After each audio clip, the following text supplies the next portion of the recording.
Hi guys, and welcome back to part 2 of the crazy case of Cari Farver, Dave Kroupa, and Liz Goylar.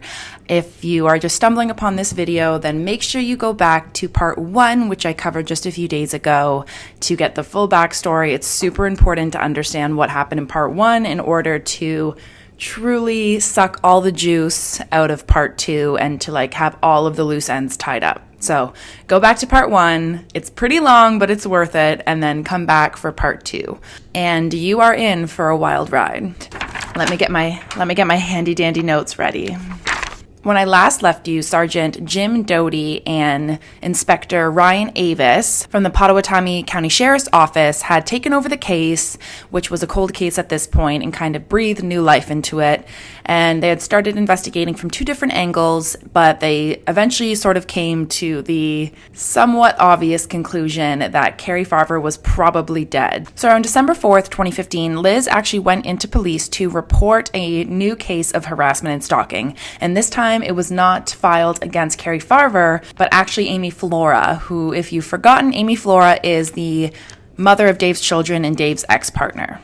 She told police that Amy Flora had been stalking her relentlessly on Facebook, and she also said that Dave had had his gun stolen recently, and she assumed it was Amy Flora who took the gun. It became clear to investigators that Liz was sort of shifting her accusations of who was behind stalking and harassing her and Dave from Cari to Amy. And Liz was sort of backing this up by saying, the more I think about it, I really do think that this was never Cari. What kind of lady would start stalking a man after only 2 weeks? The two of them weren't even serious. Amy had way more of a motivation to stalk me and Dave because she had been with him for 12 years and she had a lot more to lose by the decimation of their relationship. So it must be Amy. That just makes a lot more sense. That was sort of her reasoning to police, and police weren't really asking her for her opinion, but she offered it anyway. Is this the most dramatic thing that's happened so far? I would say probably. Even more dramatic than the fire, even more dramatic than the photos of the kidnapped woman. Amy actually called 911 the next day after she went to visit police. So this was on December 5th, 2015. She called 911 and said that she had been shot in the leg and she needed help. So Amy was just out at Big Lake Park, which was a park in Council Bluffs, and she was just taking a stroll, getting some fresh air, when someone kind of popped out of nowhere and said, "How do you like fucking Dave?" And then they forced her onto the ground and shot her in the left thigh, before running off into the bushes. And so when Liz realized that the person had run away, she kind of popped up and hobbled back to her car where her cell phone was, where she called 911. I've been shot in the leg. Oh, my leg is filled with blood. Oh, Jesus. The assailant's still nearby. Pretty much told officers right away that it was Amy Flora who shot her, and she was sure of it, and it must have been Amy who stole the 9mm gun from Dave, and that was probably the same gun that was used to shoot Liz. Now, this story is very fishy and very strange for multiple reasons. I'm assuming it was very strange to the officers in that moment, but it also probably is strange for you listening, because first and foremost, Cari or Amy or whoever this mystery person is who's harassing everybody in this town, if they were really serious about the threatening messages that they had been sending all this time about how I'm going to kill you, I'm going to kill your kids, why wouldn't she have killed her? She had the opportunity right there. She had the gun in her hand. Liz was lying on the ground completely helpless. And instead of a shot to the head, execution style, or the chest, she shot her in the thigh. And it was definitely it didn't hit an artery. It wasn't a deadly shot by any means. Why? Amy had no violent past. Cari had no violent past. They were both just normal women, mothers, just living day to day. And it just did not seem feasible that they would pop out of the forest and shoot Liz in cold blood. But, doing their due diligence, officers did show up to Amy Flora's house that night with their guns drawn, actually, and kind of grabbed Amy and told her they needed to take her in for questioning in relation to the shooting of Liz Goylar. And she was completely shocked and terrified, especially the fact that they had their guns drawn. But they brought her into the station. Obviously, Amy was saying, I have no idea what's going on, I didn't do anything, and she agreed to do a polygraph test to clear her name. And actually, this polygraph test showed that Amy had failed it. But this isn't necessarily as sinister as you might think. A lot of people fail lying detector tests all the time because it's essentially just keeping track of your vitals and your heart rate to detect physical signs that you might be lying. And I'm assuming the fact that Amy was probably in complete shock and terrified that she just had guns drawn on her and dragged into a police station could have contributed to the fact that she failed this polygraph test. And not to mention, polygraph tests aren't even admissible in a court of law because they just can't hold up. Like, they're not foolproof at all. Amy wasn't actually kept for questioning for very long, and unbeknownst to Liz, Amy had an alibi, a solid alibi that basically cleared her name, but Liz didn't really know any of this. Liz was still set on the fact that Amy was behind all of this and Amy wanted to hurt her and kill her. Liz's story seemed to be unraveling more and more, and detectives were starting to wonder what her involvement was in this, because out of all of the different case files and stories and recountings they had gone through when they took over the case, there was one name that came up time and time and time again. One lady was involved in all of this, and that was Liz. So a huge majority of the evidence in this case, especially if they were to bring it to trial or arrest anyone, was tech evidence. So the emails, the phone calls, the texts, the social media. They needed someone who was well equipped to go through these thousands and thousands and thousands of emails and texts and data and make a case out of it. And this was IT specialist and low-key genius, Special Deputy Tony Cava. Tony Cava was up for the job, and he did a great job. Tony Cava explained that he needed to distinguish the IP address first and foremost if he was ever going to figure out where these harassing and stalking texts and emails even came from. He explains in the Netflix documentary, for people like me who don't really understand tech talk and like it all goes way over your head, he basically explains that an IP address is more or less the same thing as a physical address for a home, but instead it's like the address for your computer. So each computer that uses Wi-Fi has its own unique associated IP address. So if you can track down the IP address associated with search histories or texts or emails, it can show you the actual physical location of the home or the apartment or wherever where this computer was used. Does that make sense? IT specialist Sarah over here. No, honestly, Tony Cava just did such a good job of explaining that in layman's terms, and I appreciate him for that. So Tony Cava explained that he didn't actually have the programming available to actually do a task of this magnitude, so no big deal. He just wrote the programming himself. He just designed and created the program he needed in order to properly sort through all of this data, which is like a big deal, is it not? Like, that's crazy. Keep in mind, I haven't seen this reported anywhere other than the Netflix documentary, but Tony was diagnosed with a brain tumor during all of this. And he basically talked to his doctors and said, I'm working on this really intense project. It's taking up all my time. I need to be able to focus. I need to be able to use my brain to full capacity. And if I get this surgery or if I get this brain tumor dealt with right now, will I be able to finish off this project? And they basically said no. So he held off on his own treatment for his brain cancer in order to complete this case and figure out what was going on. He's a legend.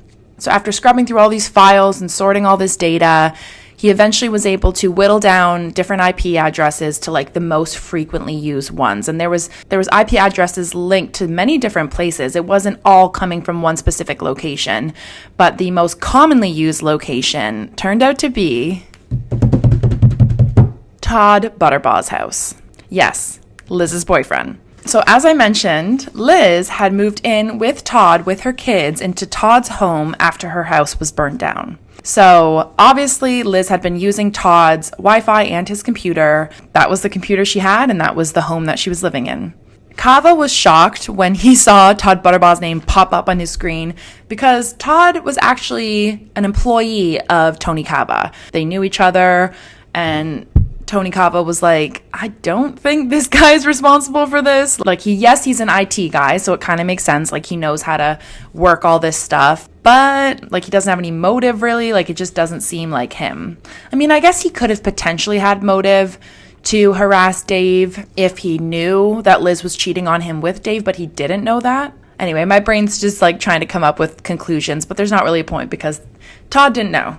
And Todd was just like, yeah, babe, use my computer. Like, that is the extent of Todd's involvement in this. So Todd was presented with a search warrant to search his house and his devices, and he did let police in. And as they were searching, they asked him, like, is it just you who lives here? And Todd was like, no, man, like, my girlfriend lives here. Or maybe she had moved out. I think she had moved out by this point. She had moved out because she moved out in September of 2015 when they broke up. But he said, my girlfriend, my ex-girlfriend, Liz Goylar, had lived here for many years.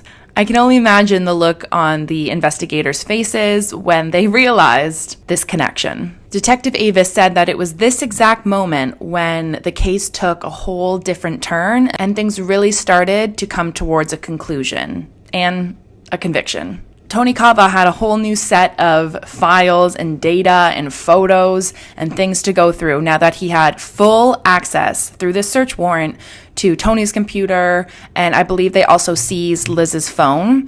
And they didn't just do a logical download this time. They did the full-scale deep dive into all of the erased history, all of the deleted messages, deleted photos, etc., etc. And you will not believe what this search found. Apparently, Tony Cava was working way over his allotted work hours, like working basically pro bono on this case, just sorting through all these files hour after hour after hour to try to figure out how this all could explain the case and how this could all be evidence for a court of law if they were to go to trial. Honestly, Tony Cava's back's gotta hurt from carrying this entire case on his back. Like, he needs to go see a chiropractor, this poor man. But he's like such a legend. Like, I love this man. So Liz's device was full of clear-cut evidence. Also found 20 to 30 fake email accounts that were in use on Liz's phone. They also even found a phone app that allows you to schedule text messages to be sent to a certain person at a certain time. So you can basically pre-schedule text messages and emails to go out to whatever person you put in there, whatever contact you want, and it will go out at that time. I mean, it's like basically Hootsuite, like what a lot of people use now, like social media creators and media managers and stuff. All those times when Dave was like, there's no way that she's behind this because she's sitting right beside me and we're both getting a text at the exact same time. That could be explained away by the fact that Liz had sat down before she even went to go meet up with Dave to do whatever they were going to do. And she pre-planned all of this. She put her name in there, Dave's name in there, wrote out the text message, and picked the time when she knew she'd be with Dave to send that text message or that email. Shiesty. She'd also even used a voice-altering software to call Nancy. Remember I said in part 1 how Nancy had received a call from a man, or at least it sounded like a man. It was a male-sounding voice that had explained that Liz was seen at a homeless shelter and Nancy ran there, and it was all turned out to be false. Well, this was Liz. And Liz had used some sort of spooky, weird-ass software to alter her voice to sound like a man's. Like, honestly, not to, like, make light of it, because it's a very serious thing, but, like, this woman clearly is organized as fuck, determined as fuck. Like, she could have so easily gone on to have, like, a really impressive career as to work in IT, or to even be like a social media manager or some sort of coordinator. Like, she clearly had the ability to organize and plan all these things, multitask all these things, keep track of everything. Like, this is no small feat. But instead of putting all of these kind of skills she had and determination she had into something positive, she turned it into something horrible. Some of the incriminating photos found on Liz's devices were photos of Liz herself tied up, bound, and duct taped in the trunk of a car. These photos were found on her own phone, and they were of her, which made it very clear that she had set up a self-timer or a tripod of some sort, probably a tripod because it was taken from like an upper angle, some of them, and had posed herself and put duct tape on her own face and put on some distressed sort of look on her face. I can't even get through this. It's just so ridiculous. To take these photos to send to Dave. So she staged her own kidnapping. I mean, I'm a big fan of Mile Higher podcast. It's a great podcast. You guys should check it out. They did an episode on this that I heard when they first put it out, but then I re-listened to it in order to do research and just refresh my mind on this case. And Kendall, who is like the main host, she was joking about how she would like pay any amount of money to be able to be in the room, like be a fly on the wall and watch Liz set up this whole scene and put the duct tape on her mouth and get in the car and pose. Like, imagine just sitting there with popcorn watching this go down. Like, it's actually so embarrassing.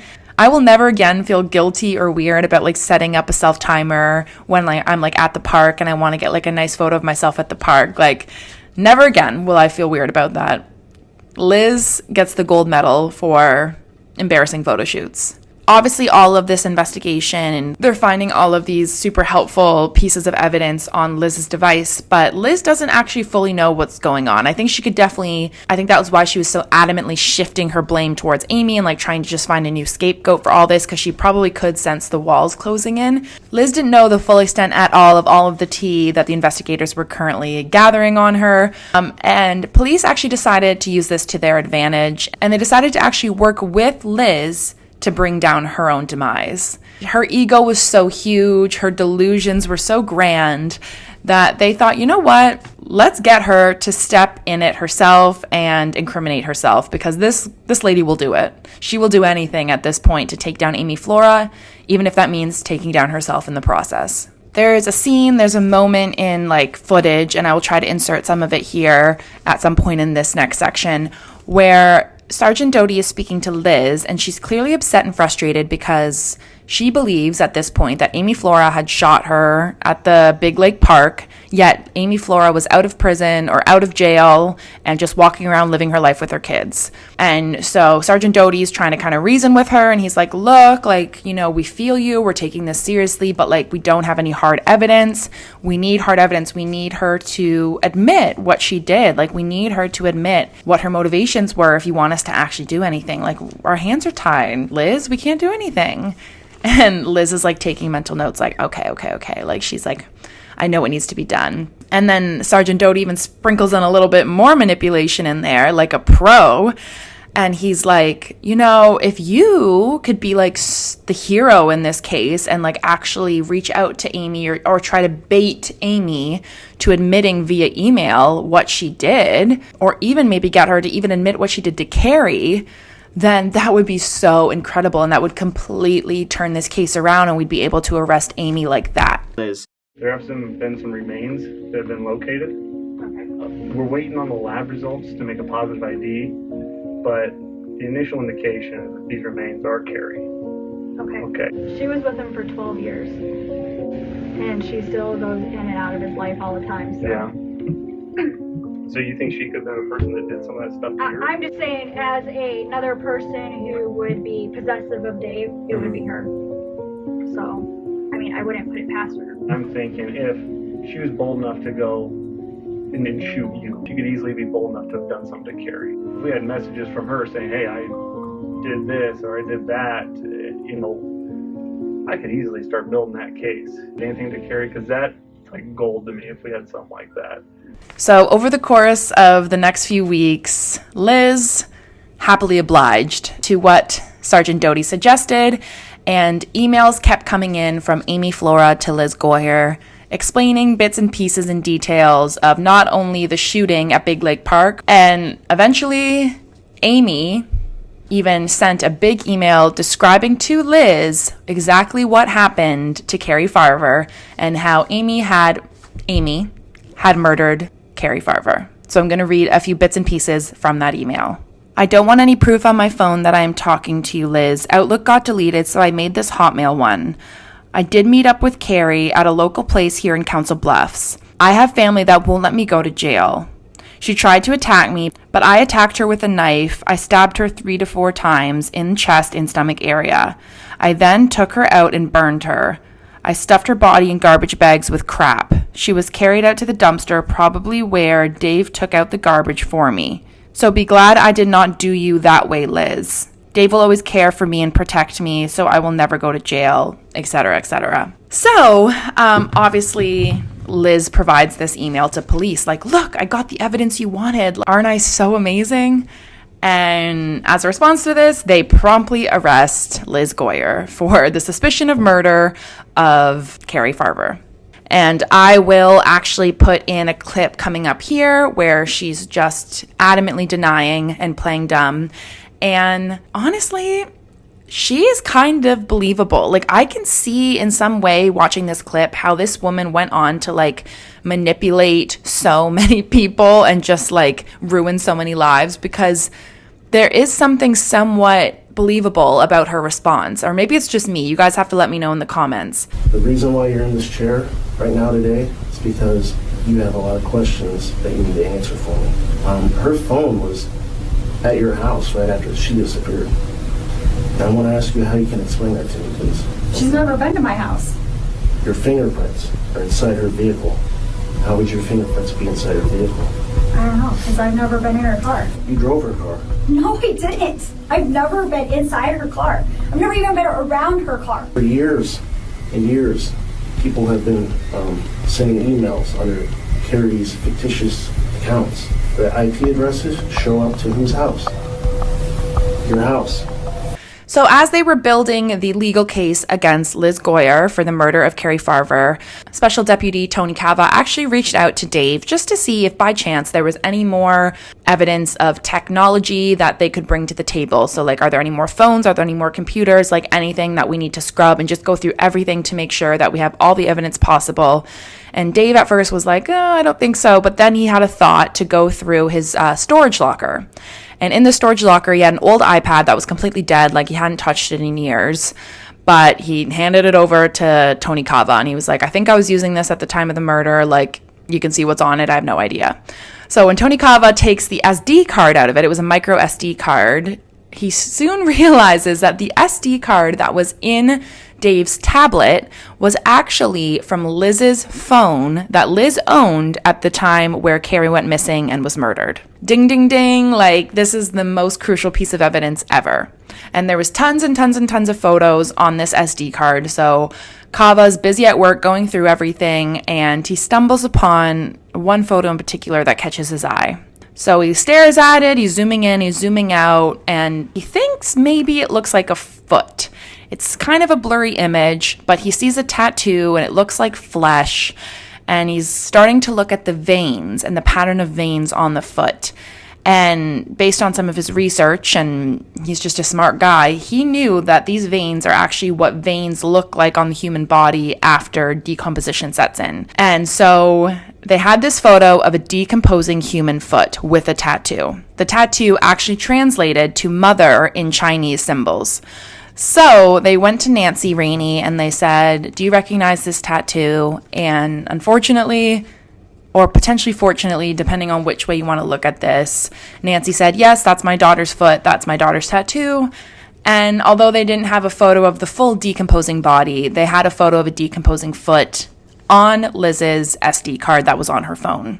With all these findings, investigators knew without a shadow of a doubt that Liz had murdered Cari in cold blood by stabbing her in some area of the body in or around November 13th, 2012. They're not sure exactly the time or date, but that's when Cari went missing. And now that they had an idea of how the stabbing happened, because Liz so foolishly laid it all out very clearly in her email from Amy, they decided to take another look at the car. So remember in part 1, Dave actually discovered a Ford Explorer in his parking lot that turned out to be Cari's Ford Explorer that had all the prints wiped down and all the DNA wiped down except for one fingerprint on the mint tin in the middle of the console. So they took another look at this Ford Explorer, which was in evidence, and they couldn't really find anything at first. It was all the same sort of evidence that had turned up the first time. But they were like, this can't be right. Like, there's got to be something more. So they eventually decided to rip out all the fabric that was covering the seats. And that's when they discovered in the passenger seat of Cari Farver's car massive blood stains in the cushions of the passenger seat. Sergeant Doty said that this exact moment when he saw the bloodstains, he knew he had stumbled upon the crime scene. And to this day, Cari Farver's body has never been found. You know, obviously, as I read earlier, Liz detailed some things about how she disposed of the body and what she did afterwards, but it's really hard to take Liz's word for law at all because clearly Liz is a compulsive psychopath and liar. But she did something to the body because the body was never found. To this day, Cari Farver has never had her body or her remains returned to rest peacefully, which is so horrible. Dave said when he found out about all this and he found out that this was all Liz behind everything, behind all of this torture for the last few years, he said he just broke down crying. He had actually found some peace and some comfort with Liz, and although she annoyed him at times and their relationship had their ups and downs, he did still value her as a part of his life, and he tried to be a good guy to her when he could, and he just could not believe that she was so two-faced. But the more he thought about it and the more time he had to marinate on all the facts, things did kind of start making more sense for him.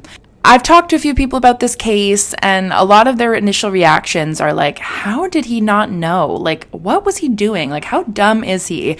There's a little part of me that does feel like Dave should have known, like Dave should have picked up on more clues. But I mean, you don't know unless you're in that situation, unless you are under that much stress. And keep in mind, he knew Liz a lot longer than he knew Cari. And also, Liz had sort of created this fake alibi for herself by sending herself texts from Cari and emails from Cari when she was with Dave. So I see both sides. I do think Dave could have been a little bit more intuitive and more observational. Honestly, Liz probably could have gotten away with all of this if it weren't for you meddling kids. If it weren't for you meddling detectives Avis and Dodie. Kava, Dodie, and Avis are amazing, amazing law enforcement officers. They are what every police officer and detective should be. Their determination, their open-mindedness, but that's besides the point. Liz, what really solved this case was Liz's own hubris. Liz shot herself in the foot on so many occasions by taking this ruse just a step too far, whether it be the arson or whether it be shooting herself in the leg. She just wanted to be the victim, I think, and wanted to get Dave's attention back on her, that she was willing to do anything. But the more she was staging these dramatic, unbelievable events and just going so far with this ruse, the more people were starting to put two and two together. So I think if she had just kind of stuck to the original notion of oh, I'm moving away, I don't want this life anymore, and that was it, and just dropped Cari's identity there, then obviously Cari would have still been reported missing and there still would have been that investigation. But she wouldn't have had all of this technology and all of these arrows pointing right back to her. She incriminated herself every single day by sending those texts, sending those emails, using these apps. But I think she just couldn't resist. I really think she just couldn't resist. So Special Deputy Kava, after going through all the data and analyzing everything, he actually estimated that Liz would spend 40 to 50 hours a week solely on maintaining this ruse. So between all the texts and emails she was sending, the social media updates, pre-planning things, scheduling things, stalking people, following people, this woman was literally doing a full-time job of cyber stalking and harassing Dave Kroupa and Amy Flora and Nancy Rainey. Get a life, girl. I feel like Liz must have been totally abandoning her housekeeping services job, her business. I bet you she was totally neglecting her 2 children. It's hard enough working a normal 40-hour-a-week job and maintaining a sense of sanity, let alone a job like this, which is obviously not a job, but you know what I mean. I find it so sad. And not that I have pity for Liz so much because, she's obviously not a good person. But imagine the state of desperation and low self-esteem and just how messed up your view on the world has to be in order to pull off something like this and devote that much time to it. In December of 2016, Liz was formally found guilty of first-degree murder of Cari Farver, as well as a charge for arson, because as you remember, she burned down her own home and killed her pets. She is now serving her life sentence at the Nebraska Correctional Facility for Women. She was sentenced to life imprisonment on the murder conviction and to a consecutive sentence of 18 to 20 years imprisonment on the arson conviction. Vandalism to her vehicle, harassing texts and emails for years. That's how far prosecutors say 41-year-old Shanna Goylar went to cover up the murder of Cari Farver. They say Goylar stabbed Farver in her own car, burned her body, and then used her phone and fake emails to act like Farver was stalking the man she was dating, Dave Kroupa. Today, Kroupa testified to more than 100 emails and texts allegedly sent by the missing Farver, threatening to kill the women he was dating and their children. After Farver's disappearance, Kroupa began seeing Goylar again, and texts told him to break up with her. I'll kill her. She stole my heart. She broke my dream. She stole my future when she took you away from me. That will die. So it's almost been, it's been eight years later since she was formally convicted at this point, and Liz is still maintaining her innocence. She was even allegedly writing letters to herself, threatening herself from prison while she was in prison, and she was trying to show them to people and be like, look, like, someone's still after me, someone's still framing me. But her reputation is shot to shit. Like, no one is going to believe a word that comes out of her mouth for the rest of her life. And while in prison, Liz actually sent a few letters, strangely, to the author of the book that I mentioned in part 1, A Tangled Web. And this author's name was Leslie Rule. And in her letters to Leslie Rule, Liz wrote, "I will not stop fighting until I am set free and they find the right person." The Delulu is next level. After the sentencing was delivered, Nancy, Cari's mother, gave an interview, and she said, and I quote, "She's got a life sentence now, but she also gave everyone else who loved Cari a life sentence. She gave Cari's son a life sentence of not having his mother here." For this next little chapter, I was debating just leaving out Liz's backstory entirely because I know that these videos should be victim-focused 100%, but I typically stand by the belief that people who victimize other people like this have most likely been severely victimized themselves in their childhood or in their past, and that's why they have such a skewed set of behaviors. And Liz is an example of this, and I do want to briefly get into Liz's backstory because not only is it psychologically fascinating and does involve a little bit of true crime in and of itself as like a separate story, but I do think it sheds a little bit of light on potentially why Liz is the way she is, why she has these strange coping mechanisms and neurotic behavior and such low self-esteem and like attachment issues. Liz was born Shanna Kay on June 28th, 1975 in Kalamazoo, Michigan. Before she was even born, her mother, Dolores, who was described as a kind and sweet lady, had actually already lost custody of Shanna's 2 older siblings because Shanna's father, Al Jenkins, was a raging, abusive asshole and alcoholic. And because of this abuse and fighting in the family home, Shanna's 2 older siblings were taken away from the home. So Shanna was immediately born into absolute chaos and abuse. Al Jenkins was the definition of scum walking the earth, and he was actually an ex-convict who not only religiously abused Liz's poor mother, but he was also convicted of indecent relations with a child in 1967. And apparently that descriptor is just the way that they would say sexually abusing a child. Like, that was the way they worded it back then. So he was a fucking freak and horrible person. Shanna's baby brother George was born when she was 2, and the 2 were quickly taken away from Dolores and Al because of the abuse in the family home. They were placed in foster care, and Dolores was adamant about leaving Al and working as hard as she could to get her children back in the home. And she was actually just 2 weeks away from reuniting with her children when she was struck and killed in a vehicle accident. So Dolores passed away tragically before she could reunite with her kids. And not that long after, Liz's father Al actually succumbed to his alcoholism and drank himself to death. Good riddance, honestly, with him. Shanna and her brother were both formally put into foster care and put up for adoption, and Shanna was eventually adopted from the Goylar family and renamed Shanna Elizabeth Goylar.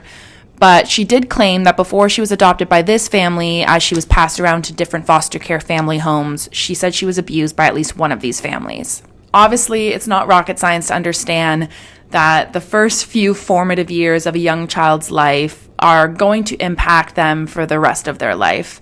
It's not lost on me that Liz not only had piss poor example of a husband and wife relationship, but she never felt safe in her childhood. She never felt wanted. She never felt desired. She was being passed from foster care to foster care. Maybe that explains in some degree, not that I'm a psychiatrist, but maybe that explains why she was so desperate for male attention and male validation, saw other women as not just other women, but as actual competition that she needed to get rid of. I mean, and I'm sure there's so much from her childhood that we don't even know, but what we do know is pretty telling. Liz went on to have 3 children of her own, and tragically, the first of these children, he actually died by shaken baby syndrome. In 1997, Liz was dating a man named Raymond, and she actually got pregnant by Raymond.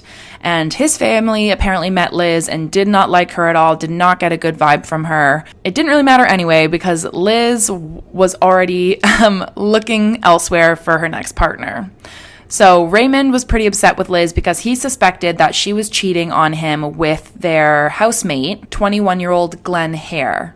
After she gave birth to her son, Cody, Liz eventually left Raymond and started dating Cody Hare pretty much right away. So honestly, Raymond's suspicions were correct. Probably dodged a massive bullet. In 1999, 5-month-old baby Cody was rushed to Battle Creek Hospital with no signs of breathing, and he was completely unconscious.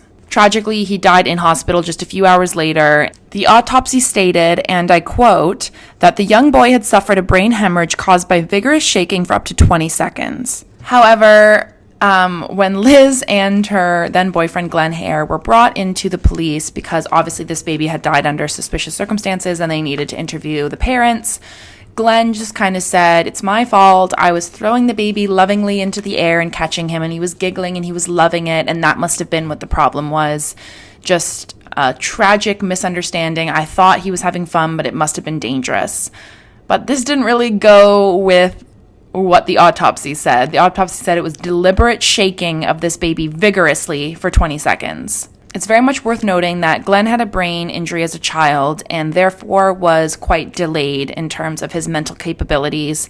And when he was interrogated, he kind of started admitting to stuff and saying it was me and I threw the child and this is all my fault. But his mother, Phyllis Eyre, who was like his biggest advocate through all this, was so frustrated because she knew that Glenn was probably going to say stuff he didn't mean, and Glenn was going to get confused because he just didn't have the mental wherewithal to be able to handle this interrogation like a normal 21-year-old. It was revealed that Liz had actually called Glenn when he was at work the night before that the baby was brought into hospital, and she said that she had accidentally dropped him. Hare's attorney, Dan Busher, pointed the finger at Liz and said that it was likely her who was behind the death of this poor child, and that she had maybe manipulated Glenn or begged Glenn to take the fall for her and take the heat on this one. However, the conviction was sealed basically for Glenn when 7 letters were presented to court as evidence. And these letters were allegedly from Glenn, which he had written to Liz from prison when he was waiting in prison to go to court, or I guess it would have been jail while he was waiting to go to court. And in these letters, he had pretty plainly and explicitly detailed what had happened and basically confessed to accidentally killing Cody. However, Glenn's mom, Phyllis, was additionally not happy with this evidence being introduced into court because she knew her son and she knew there was no way that he could have written these letters. Like, he just did not have the mental capabilities or the spelling. He just couldn't write these type of letters. It just wasn't possible for him. It didn't matter. The letters were from him, from the jail to Liz, and it sealed his conviction. And so he knew he was screwed. So he actually entered a guilty plea. Despite Glenn entering a plea of guilty, Phyllis was still more convinced than ever that Liz Goylar had actually been the one who had murdered or accidentally murdered her son Cody and had framed Glenn for it. One of the main things that she would point to when she was convinced of Liz's guilt was her kind of behavior and demeanor in the days following Cody's death, and especially how she acted at the funeral. Phyllis recounted, and I quote, "The way she acted at the funeral, you could tell she didn't give 2 shits about that child." 2 days after Cody's death, Liz actually ran into Phyllis at a local grocery store, and Phyllis said that she was just kind of walking around smiling like nothing had happened, like everything was just fine and dandy. And Liz actually said that she was out shopping for a new wardrobe and she was super excited about this. And Phyllis, being a mother herself, could just not believe that this was the sort of demeanor and the sort of headspace that Liz was in just a few days after her newborn baby had died. Phyllis has gone on to say that she believes that Liz has no empathy and no maternal instinct whatsoever.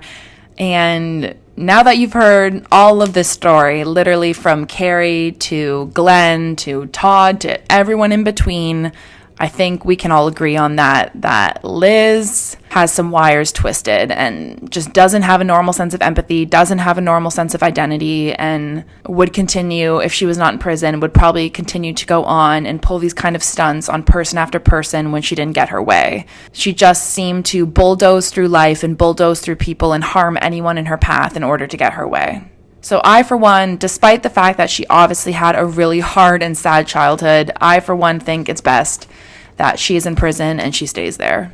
As I close out this case, it just makes me reflect on how many people truly were victimized by this. You know, they often say when someone is murdered, it's not just the person who's dead who suffers. It's everyone. It's a ripple effect, and everyone around them is also impacted, and everyone's lives kind of get destroyed. Mothers, fathers, sisters, spouses, children, bystanders, people who stumble upon the bodies and are scarred for life. Like, it's never just one person, and I think this case is a perfect example of that. And you might be glad to hear that Dave Kroupa has actually moved on and he has found love with a new woman, but he did say that he still struggles with trust and paranoia, and that the lasting effects of this horrible thing he went through will stay with him forever. Max, Cari's son, has actually gotten married himself now. He's all grown up, and he actually works in the IT field as well, taking after his mom. And just to bring it all back to baby reindeer, I hope you could also see some similarities in this case, and I think both of these cases are a scary but also super necessary reminder of how dangerous the internet and online dating can be. I don't think anyone should live their life in fear and assume the worst of people, but you do need to be observant and somewhat diligent with your own safety and your own well-being while you are using these type of apps and services, because especially with AI now on a whole other different playing field, things are just going to get wild, okay? And people's security and safety is really going to continue to be at risk with these type of online interactions. Stalking has been exacerbated to a whole different level now with the prevalence of technology. I just wanted to say that. And that's how I feel like those two cases tie together. But if there's any other cases that you guys think actually kind of remind you of this case, I am curious to hear them. And if you have any case recommendations in general that you want me to cover, they can be Canadian, they can be from anywhere. I don't really care. I'm open to anything. Please comment below and let me know. Let me know what you thought of this video, of this story. Let me know what your final feelings are, what your thoughts are, if you think that there was anything really important that I missed.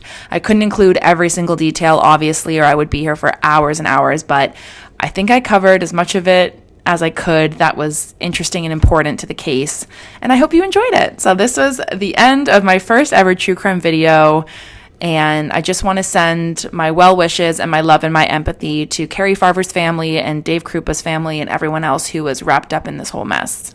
I hope you guys have a great day, stay safe, and I will see you next time. Make sure you subscribe.